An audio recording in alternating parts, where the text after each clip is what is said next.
Hi friends, welcome you all on my channel in which we have been discussing about the different functions of MS Office.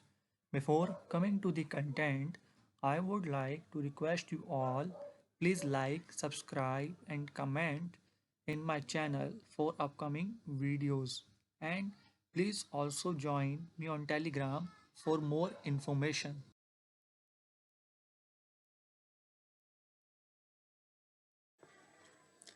In this question, we will see like how to apply the width of column D to other columns. Okay, so this will basically done by the paste special command in which we will use column width option. For this, let us try how this will happen. Okay, first step we need to select this column, the price, and copy this, and then we need to come to the other columns and select them.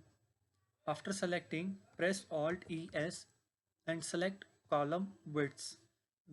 What this will do, this will apply the same width size of column D to the other columns. Press OK, other should be the same. Okay, so after clicking OK, you can see here the column width of column D has been applied to other columns. Data has been same, nothing has been changed, only the width of the column has been changed. So please try. Thank you so much.